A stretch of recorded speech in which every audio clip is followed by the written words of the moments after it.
आज हमारे पास गेस्ट हैं डॉक्टर रितिका मित्तल, जो कि एक ऑटिज्म स्पेशलिस्ट और एक ऑक्यूपेशनल थेरेपिस्ट हैं। One of the motives to do this podcast was also कि किसी एक प्रोफेशनल से हम समझना चाहते हैं, क्योंकि बहुत सारे लोग, आई थिंक आपकी इंडस्ट्री में तो बहुत ज़्यादा प्रेवलेंट है कि एक सर्टिफाइड डॉक्टर ना होके थोड़ा सा सीख लिया इधर से, गूगल से, यूट्यूब से। मैंने खुद देखा है, होपफुली आपने भी ऐसा देखा होगा कि बहुत सारे लोग हैं जो स्पेशल एजुकेशन दे रहे हैं, but they are not qualified. They may have some experience, but they are actually not trained and qualified that way. अभी तो मुझे किसी ने बोला कि they are going to some XYZ center for speech therapy, तो मैं वहाँ तो 9वीं 10वीं के बच्चे भी बस उन्हें बता दिया ये कराओ प्लीज. क्या बात कर रहे हो? It is happening. Seriously? Yes, it is happening. ऐसा भी मैंने सुना है कि एक सेंटर पे 5 पेरेंट्स आ रहे हैं सेशंस लेने के लिए, उनमें से एक पेरेंट ने खुद को अच्छा यही कराना है. एंड देखिए, अगर मैं ऑक्यूपेशनल थेरेपी की बात करूँ तो we have n number of equipments. आप कभी आइए मेरे सेंटर पे, देखिए कि कितने तरीके के इक्विपमेंट्स होते हैं. 10-15 से ज़्यादा तरह के तो स्विंग्स होते हैं और हर स्विंग का अलग रोल होता है. वो ओटी के नाम पर एक वो बॉल रख लेंगे जो स्विस बॉल या जिम बॉल कहते हैं, एक लैडर स्विंग लटका लेंगे, ठीक है, एक ट्रैम्पोलिन रख लेंगे. इससे ज़्यादा तो बहुत सारी जगह पर होता ही नहीं सामान, या फिर वो पैक बोर्ड्स और वो सब रख लेंगे. वो ऑक्यूपेशन थेरेपी नहीं होता है कि आपने बॉल पे जंप करा दिया, बॉल से प्रेशर दे दिया. क्यों? आई ऑलवेज टेल पेरेंट्स कि आप किसी के पास भी जाओ, ask lots of questions, hundreds of question आप उस प्रोफेशनल से या जो भी पर्सन आपके बच्चे के साथ काम कर रहे हैं 100 क्वेश्चंस पूछे. If you are satisfied with the answers, go to the person. जहाँ वो अटका, डोंट गो. मैं भी हूँ ना, आप मुझसे क्वेश्चंस पूछे. If you are not satisfied, don't come to me. तो please find a good professional in your area and see the credits, the degrees, the certifications, and किसी के भी पास मत जाइए. We need lot more doctors and lot more specialists like you in this society. तो वो 9th 10th वाले बच्चे जैसे आप बता रहे हो वैसा तो नहीं होना चाहिए. नहीं होना चाहिए, बिकॉज ना कहीं देखिए, आपके पास जो भी पेरेंट आ रहा है वो एक होप के साथ आ रहा है, ठीक है. ऑब्वियसली जो होप्स वो लेकर आ रहे हैं, हम हमेशा वो 100% होप्स को फुलफिल नहीं कर सकते, क्योंकि लिमिटेशंस होती है. We are working with the brains, ठीक है. ब्रेन हर एक And the entire life depends on it. Actually में मतलब आप छोटे बच्चे के साथ कर रहे हो, उसकी तो पूरी 80-90 साल की, 70 साल की जिंदगी है जो आज आप बना दोगे कि 12-14-15 साल के बाद तो ये इम्प्रूवमेंट्स करना भी बहुत मुश्किल होगा. देखिए, अडेप्टेशंस आ जाती है ना, और स्लो हो जाता है. हाँ. एक तरह से वो मैच्योर हो चुका है ब्रेन. तो मुझे लगता है quacks, I would call them quacks, इनके पास डिग्रीज नहीं है, जो प्रोफेशनल्स नहीं है, विदाउट डिग्री, विदाउट सर्टिफिकेशंस जो काम कर रहे हैं उनका तो आई कांट से. एक ऐसे ही क्वैक का ही मैं बात करूँगी. एक बच्चा आता है मेरे पास, तो हम लोग ना जो थोड़ा सा हाइपर एक्टिव बच्चे होते हैं, तो हमारा एक ट्रीटमेंट का एक पार्ट होता है, we give them weighted vest या वेटेड जैकेट्स या कैप्स आती हैं, बेल्ट्स आती हैं अकॉर्डिंग टू द नीड. तो उसका एक ना हाउ टू कैलकुलेट कि कितना वेट उस बच्चे को देना है, उसका एक फॉर्मूला रहता है. ओके, ठीक है. तो उनके घर पर कोई होम सेशन लेने के लिए so called speech therapist, I doubt कि ही इज़ अ प्रोफेशनल. तो उन्होंने मुझे बोला कि मैम आपने जो प्लान लिख कर दिया था ना, मैंने उनको दिखा दिया, तो उन्होंने तो 7 kgs का, 5-6 साल के बच्चे की पीठ पर 7 kgs का वेट डालकर देवर डूइंग व्हील बैरो वॉक. मैम वो रो ही जा रहा था. एंड आई वाज लाइक कि आपके बच्चे का स्पाइन ठीक है ना? 7 किलो का, मतलब बच्चे का खुद का वेट कितना है, आप 7 किलो का वजन डाल के उसको व्हील बैरो इज लाइक कि हम लोगों ने लेग्स पकड़ा है बच्चे का and the child is walking on the hand. बच्चे का खुद का उसके ऊपर उसके 7 kgs. Oh my God. तो कितना रिस्क हो सकता था. And then another day she said कि मैम आपने प्लान दिया था तो ओरल प्लेसमेंट थेरेपी की कुछ एक्टिविटीज़ है, तो बच्चे के उन्होंने तो ऐसे कि आप लोग करते हो तो माउथ से कभी खून नहीं आया, उन्होंने कराया है तो ब्लीड कर गया. Then I lost my cool. Please आप अपने बच्चे की लाइफ से मत खेलो. कल को किसी को भी कार्डियक का प्रॉब्लम है, न्यूरो के पास थोड़े ही जाएंगे। किडनी का प्रॉब्लम है तो आप दिमाग के डॉक्टर के पास नहीं जाओगे, या दिल का प्रॉब्लम है तो आप किडनी के डॉक्टर के पास नहीं जाओगे। डेफिनेटली ना, अगर Yes. गायनेक, अगर किसी की डिलीवरी होने गायनेक के पास ही जाएंगे ना, कार्डियक के पास जाके थोड़ी बोलेंगे डिलीवरी कर दो। They don't understand. और कई बार तो मुझे ये भी रिप्लाई सुनने को मिला है, मैम क्या फ़र्क पड़ रहा है, हमारे बच्चे में तो इम्प्रूवमेंट है। बट वो कब तक?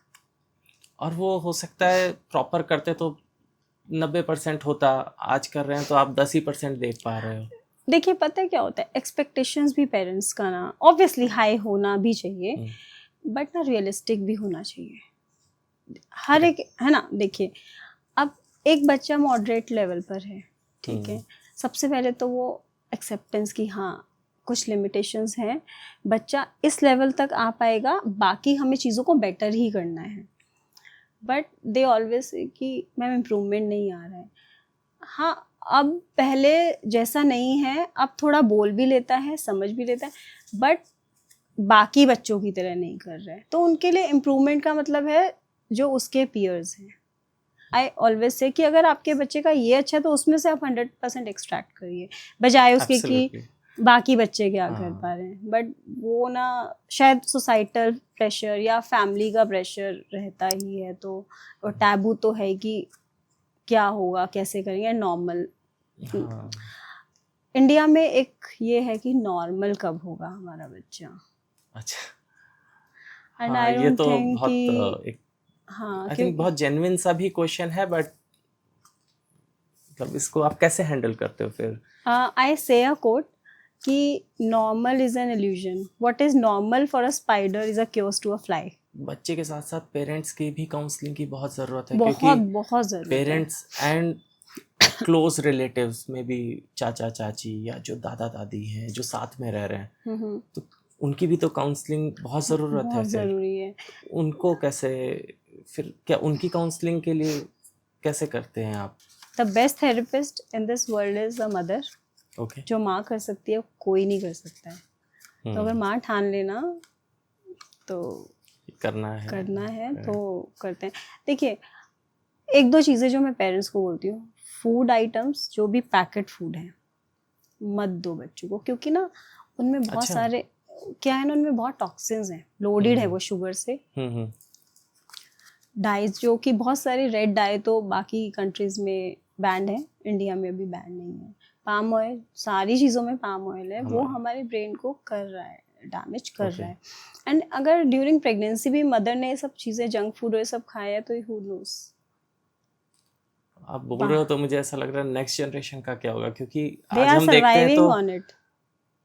जितने भी लोग हैं, एक हाथ में कोल्ड ड्रिंक की बोतल और एक हाथ में चिप्स, सबका है, चाहे लड़का हो लड़की हो ग्रुप हो, नीचे मोमोज खा रहे हैं। उसके बिना तो उनकी जिंदगी ही नहीं है, तो आगे जाके क्या होगा? मैं तो, आपने तो सिर्फ चिप्स और उस पर किया है, मैं तो सोचती हूँ एक हाथ में सिगरेट भी होता है। हाँ, वो स्कूल भी के होता उसमें है। भी तो देखिए that is also impacting the sperm and the egg quality. और अगर वो इतनी यंग एज से ले रहे हैं तो मुझे तो वहां पर भी टेंशन होती है। शायद इसीलिए बोल रहे हैं कि autism is a new epidemic. It's not epidemic, क्योंकि ये एक रीजन से स्पेसिफिक नहीं है और अचानक से नहीं आया है। ये तो एक स्लोली इंक्रीजिंग है और पूरे वर्ल्ड को इक्वली मतलब इम्पैक्ट कर ही रहा है। ये धीरे धीरे ग्रो कर रहा है, राइट? इसके नंबर्स बढ़ रहे हैं। देखिए अगेन ये भी हो सकता है कि अभी बेटर स्क्रीनिंग टूल्स हैं, बेटर असेसमेंट टूल्स हैं, बेटर अवेयरनेस है, तो केसेस हमें और अवेयर मतलब पता चल रहे हैं। और पहले होता होगा क्योंकि उतने असेसमेंट्स नहीं होते थे, स्क्रीनिंग नहीं होता था, अवेयरनेस नहीं होता था, तो वो अनडायग्नोस्ड केसेस रह जाते हों। एंड डेफिनेटली कुछ तो बड़ा भी होगा। तो अभी इसमें दोनों ही चीज़ें हैं कि हाँ पहले से ज़्यादा देखने और सुनने में आता है। Alright.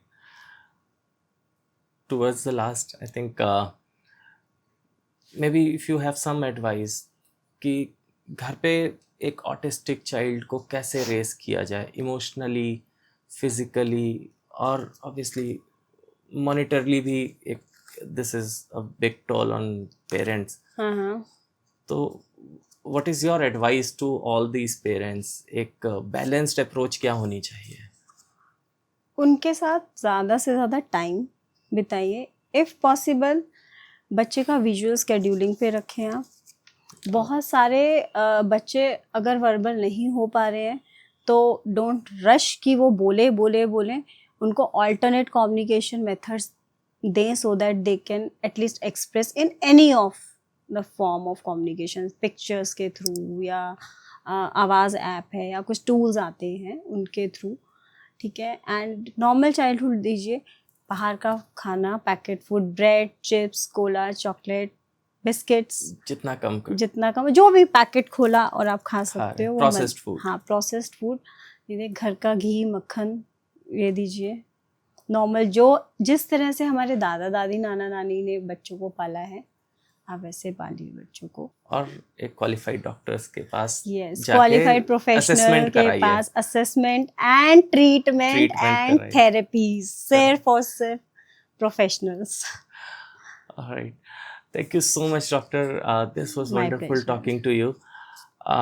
I hope इससे बहुत सारे लोगों को बहुत सारी clarity मिली होगी, and further if anyone wants to have any queries or questions, we may even provide your details so that they can contact you. Thank you so much, and I really enjoyed talking to the topic you that so is much. very close to my heart, and I hope Right. मैंने थोड़ा सा भी अगर इसके awareness में help अपना bit किया है तो Definitely. Thank you so much. Thank you so Thank you much so for much. having me here.